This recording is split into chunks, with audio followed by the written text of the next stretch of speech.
Hello friends, good morning. चलिए जानते हैं देश और दुनिया की तमाम छोटी बड़ी खबरें, जिसमें सोना चांदी, मौसम और राजनीति से जुड़ी बड़ी खबरें आपको बताएंगे सिर्फ 5 मिनट में। लेकिन उससे पहले वीडियो को लाइक जरूर करें और चैनल पर नए हैं तो चैनल को भी सब्सक्राइब कर लें। तो चलिए वीडियो को स्टार्ट करते हैं। बता दें, आगामी लोकसभा चुनाव को लेकर 26 विपक्षी पार्टियों ने गठबंधन तो कर लिया, लेकिन पीएम मोदी के सामने प्रधानमंत्री पद के चेहरे को लेकर अभी तक सस्पेंस बरकरार है। इस बीच सी वोटर ने एक सर्वे में लोगों से 2024 लोकसभा चुनाव में मोदी बनाम कौन का प्रश्न किया। इस सर्वेक्षण में लोगों की ओर से जो जवाब आया उसे जानकर आप भी चौंक सकते हैं। यह सर्वे कांग्रेस नेता राहुल गांधी की मोदी उपनाम वाली टिप्पणी के मामले में गुजरात हाई कोर्ट से कोई राहत नहीं मिलने के बाद आया। राहुल गांधी इस मामले में राहत की मांग करते हुए सुप्रीम कोर्ट पहुंचे। मानहानि मामले में राहुल गांधी की याचिका पर सुनवाई करते हुए सुप्रीम कोर्ट ने संज्ञान लिया। याचिका पर सुनवाई करते हुए सुप्रीम कोर्ट ने शिकायतकर्ता पूर्णेश मोदी और गुजरात सरकार को नोटिस जारी किया। इस मामले के पूर्व केंद्रीय मंत्री अश्विनी कुमार ने कहा है कि कोर्ट ने याचिका पर संज्ञान लिया है। मुझे इसमें कोई संदेह नहीं कि यह गंभीर मामला नहीं है। गोदावरी नदी में जलस्तर बढ़ने के कारण तेलंगाना सरकार ने आपातकालीन अलर्ट जारी किया। गोदावरी नदी बेसिन के ऊपरी इलाकों में भारी बारिश के कारण भद्राचल में गोदावरी नदी उफान पर है। मुख्यमंत्री के चंद्रशेखर राव ने इस संदर्भ में तत्काल कदम उठाने के लिए मुख्य सचिव शांति कुमारी को आदेश जारी किए। सरकारी मशीनरी को युद्ध स्तर पर राहत उपाय करने के लिए तैयार रहने को कहा गया है। श्रीलंका के राष्ट्रपति रानिल विक्रमसिंघे ने शुक्रवार को पीएम मोदी से मुलाकात की। इस दौरान दोनों नेताओं के बीच द्विपक्षीय बैठक हुई, जिसमें कई मुद्दों पर चर्चा की गई। इसके अलावा दोनों देशों के बीच नवीनीकरण ऊर्जा और यूपीआई समेत कई समझौतों पर हस्ताक्षर किए गए। श्रीलंका में जारी आर्थिक संकट के बीच विक्रमसिंघे भारत पहुंचे। उनके साथ 5 मंत्री भी आए हुए हैं। वाराणसी की कोर्ट ने ज्ञानवापी मस्जिद का एएसआई सर्वे कराने की इजाजत दे दी है। कोर्ट ने विवादित हिस्से को छोड़कर पूरे परिसर का सर्वे करने की इजाजत दे दी है। मामले की अगली सुनवाई 4 अगस्त को तय की गई। कोर्ट ने एएसआई को 4 अगस्त तक सर्वे कर रिपोर्ट पेश करने के आदेश दिए हैं। पिछले 3 महीने से भी ज्यादा समय से मणिपुर में हिंसा हो रही। अब तक 150 से भी ज्यादा लोगों की जान जा चुकी। हजारों लोग घायल हैं और हजारों लोग अपने घर छोड़कर राहत शिविर में रहने को मजबूर है। राज्य की बीजेपी सरकार प्रदेश में शांति व्यवस्था को बहाल होने के दावे कर रही थी, लेकिन वीडियो ने सरकार के सभी दावों को पोल खोल दी। इस वीडियो के वायरल होने के बाद राज्य के सीएम एन बीरेन सिंह को लेकर तमाम सवाल उठ रहे हैं। केंद्रीय मंत्री अनुराग ठाकुर ने शुक्रवार को कांग्रेस नेता विपक्ष पर निशाना साधते हुए कहा है कि सरकार मणिपुर हिंसा के मुद्दे पर चर्चा कराना चाहती है और चर्चा में भाग भी लेना चाहती है, लेकिन विपक्ष चर्चा से भाग रहा है और संसद की कार्रवाई नहीं चलने दे रहा।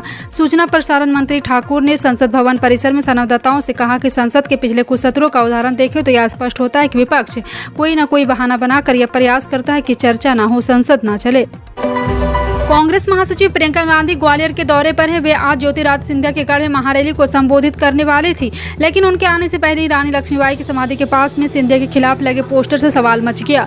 पोस्टर में रानी लक्ष्मीबाई का जिक्र करते हुए सिंधिया के गद्दार बताया गया। पोस्टर सामने आने के बाद पुलिस ने विवादित पोस्टर हटवा दिए, जिससे कांग्रेस नेता भड़क गए। हालांकि पुलिस का कहना है कि जो पोस्टर रास्ते बाधित कर रहे थे उन्हें हटवाया गया है। प्रधानमंत्री नरेंद्र मोदी ने भारत यात्रा पर आए श्रीलंका के राष्ट्रपति रानिल विक्रमसिंघे के साथ शुक्रवार को विविध विषयों पर विस्तृत चर्चा की और अपने आर्थिक गठजोड़ को विस्तार देने के लिए महत्वाकांक्षी दृष्टि पत्र को अंगीकार किया। विक्रमसिंघे 2 दिवसीय यात्रा पर गुरुवार को दिल्ली पहुंचे। पिछले साल अभूतपूर्व आर्थिक संकट से प्रभावित होने के बाद से श्रीलंका के किसी वरिष्ठ नेता की यह पहली भारत यात्रा है। महाराष्ट्र के रायगढ़ जिले के इरसालवाड़ी गांव में तलाश एवं बचाव अभियान शुक्रवार सुबह एक बार फिर शुरू कर दिया गया।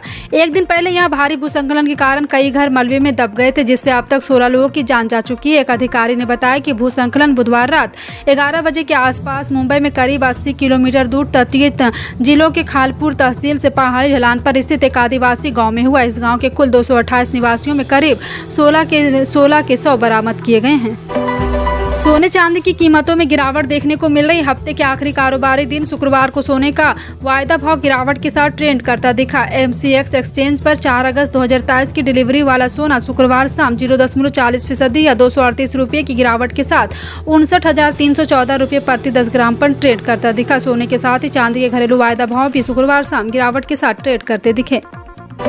गो फास्ट एक बार उड़ान भरती नजर आएगी। एविएशन रेगुलेटर DGCA बंद पड़ी एयरलाइन गो फास्ट को कुछ शर्तों के साथ उड़ान का परिचालन दोबारा शुरू करने की अनुमति दी। DGCA ने शुक्रवार को कहा कि उसने कुछ शर्तों के साथ 15 विमान रोजाना 114 उड़ानों के साथ परिचालन फिर से शुरू करने की गो फास्ट की योजना को मंजूरी दे दी है। पिछले 3 साल में कितने भारतीय नागरिकों ने अपनी नागरिकता छोड़ी है? सरकार ने शुक्रवार को लोकसभा इसकी जानकारी देते हुए बताया कि पिछले 3.5 वर्षों में 5,61,272 भारतीय नागरिकों ने अपनी नागरिकता छोड़ी है। लोकसभा में कीर्ति पी चिदंबरम के प्रश्न के लिखित उत्तर में विदेश मंत्री एस जयशंकर ने यह जानकारी दी। मध्य प्रदेश विधानसभा चुनाव में काफी कम वक्त रह गया। ऐसे में कांग्रेस को चुनाव जिताने का जिम्मा खुद प्रियंका गांधी के कंधों पर है। ऐसे में आज पहली बार प्रियंका गांधी ने ज्योतिरादित्य सिंधिया के गढ़ यानी कि ग्वालियर में सभा की। सभा से पहले ही प्रियंका गांधी महारानी लक्ष्मीबाई की समाधि पर भी गई। प्रियंका ने आज अपने भाषण में रानी लक्ष्मीबाई का भी जिक्र किया। आखिर सिंधिया के बीजेपी में ना जाने के बाद ग्वालियर चंबल इतना महत्वपूर्ण क्यों है कांग्रेस के लिए? भारतीय पशु अनुसंधान संस्थान ने दुधारू पशुओं के लिए एक आहार तैयार किया। यह आहार इन पशुओं को संक्रामक बीमारी से बचाएगा, साथ ही इनके दूध की गुणवत्ता में भी सुधार करेगा। पशुओं के लिए यह खाद्य पदार्थ जल्दी बाजार में आने वाला है। केंद्रीय पशुपालन एवं मत्स्य पालन मंत्री पुरुषोत्तम रूपाला की मौजूदगी में इस आहार को बनाने की तकनीकी IBI ने कंपनी को ट्रांसफर कर दी है। पश्चिम बंगाल के हावड़ा जिले के पांचला में पंचायत चुनाव के दिन महिला उम्मीदवार को निर्वस्त्र घुमाने और सार्वजनिक रूप से उसके साथ छेड़छाड़ करने के आरोप आने के बाद बंगाल पुलिस एक्शन में आ गई है। पश्चिम बंगाल के पुलिस महानिदेशक मनोज मालवीय ने कोलकाता स्थित पुलिस मुख्यालय में प्रेस कॉन्फ्रेंस कर सफाई दी कि इस घटना की लिखित शिकायत ईमेल के माध्यम से दी गई थी। पुलिस ने शिकायत मिलने के बाद FIR भी दर्ज की गई है। प्रधानमंत्री नरेंद्र मोदी ने श्रीलंकाई राष्ट्रपति रानिल विक्रमसिंघे से मुलाकात की। द्विपक्षीय बातचीत हुई। पीएम ने कहा कि भारत की नायरहुड पॉलिसी और सागर विजन में श्रीलंका का अलग स्थान है। श्रीलंकाई राष्ट्रपति ने देश में UPI लॉन्च करने पर सहमति दी है। पीएम मोदी ने बताया कि इससे फिटनेस कनेक्टिविटी को बढ़ावा मिलेगा और द्विपक्षीय बातचीत में मछुआरों की समस्या पर भी चर्चा हुई। बिहार की नीतीश कुमार की अगुवाई वाली महागठबंधन सरकार के मंत्रिमंडल का विस्तार बहुत जल्द होने जा रहा है। महागठबंधन में शामिल सहयोगी दल RJD और कांग्रेस काफी दिनों से कैबिनेट विस्तार का इंतजार कर रही है। 23 जून को द्विपक्षीय एकता की मीटिंग के बाद पहले मुख्यमंत्री आवास पर नीतीश कुमार, लालू प्रसाद यादव और राहुल गांधी के बीच बैठक के दौरान मंत्रिमंडल को लेकर चर्चा हुई थी। प्रधानमंत्री नरेंद्र मोदी ने जल संरक्षण की दिशा में एक अहम प्रयास के हिस्से के रूप में अप्रैल 2022 के मन की बात कार्यक्रम में देशवासियों से प्रत्येक जिले में 75 अमृत सरोवर बनाने का आह्वान किया था। उन्होंने आज़ादी के अमृत महोत्सव के अवसर पर पानी बचाने का संकल्प लेने के लिए सभी लोगों से अनुरोध किया था। गुजरात के मुख्यमंत्री भूपेंद्र पटेल ने इस दिशा में कार्य करते हुए 100% से अधिक कार्य पूरा भी कर लिया है। अखिल भारतीय कांग्रेस कमेटी की महासचिव प्रियंका गांधी जन आक्रोश रैली को संबोधित करने मध्य प्रदेश की ऐतिहासिक नगरी और सिंधिया घराने के गढ़ ग्वालियर पहुंच गई। उन्होंने रानी लक्ष्मीबाई के समाधि स्थल पर पहुंचकर पुष्प पर सुमन अर्पित किया। प्रियंका गांधी नई दिल्ली वायुयान के ग्वालियर एयरपोर्ट पहुंचे। हवाई अड्डे पर पूर्व मुख्यमंत्री कमलनाथ, दिग्विजय सिंह के अलावा तमाम नेताओं ने उनकी अगवानी की। उसके बाद प्रियंका ने रानी लक्ष्मीबाई की समाधि पर पहुंचकर श्रद्धा सुमन अर्पित किया। उनके साथ कमलनाथ, सांसद नकुलनाथ, नेता प्रतिपक्ष गोविंद सिंह थे। तय कार्यक्रम के अनुसार गांधी पूर्वाह्न ग्वालियर के मेला ग्राउंड में कांग्रेस की जनसभा को संबोधित करने सभा स्थल पहुंचेगी। Luxury electric car company Tesla INC और ट्विटर के मालिक एलन मस्क की नेटवर्क गुरुवार को $20.3 बिलियन कम हो गई। मस्क की नेटवर्क में यह गिरावट टेस्ला कंपनी के शेयर गिरने की वजह से आई है। हाल ही में मस्क की ही कंपनी टेस्ला ने चेतावनी जारी करते हुए कहा कंपनी को इलेक्ट्रिक वाहनों की कीमतों में कटौती जारी रखनी पड़ सकती है। आपको बता दें कि टेस्ला के इस स्टेटमेंट के बाद 20 जुलाई को इसका शेयर करीब 10% यानी $28.36 गिरकर $262.90 पर बंद हुआ। वहीं ब्लूमबर्ग बिलियंस इंडेक्स में मस्क की टोटल कमाई में अब तक की 7वीं सबसे बड़ी गिरावट देखने को मिली। देश में हर तबके के लोगों के लिए अलग अलग योजनाएं चलाई जा रही। राशन, आवास, बीमा, पेंशन जैसी कई अन्य योजनाएं इसमें शामिल हैं। वहीं किसानों के लिए भी राज्य सरकार और केंद्र सरकार भी कई योजनाएं चलाई जा रही। इनमें से एक योजना प्रधानमंत्री किसान सम्मान निधि योजना है। यह योजना केंद्र सरकार की। इस योजना के जरिए किसानों को नगद पैसे अकाउंट में भेजे जाते हैं। अब तक किसानों का 13वीं किस्त में फायदा मिल चुका है। अब इसकी 14वीं किस्त किसानों के अकाउंट में 28 जुलाई को भेजी जाएगी। इस बात की आधिकारिक घोषणा भी की गई है।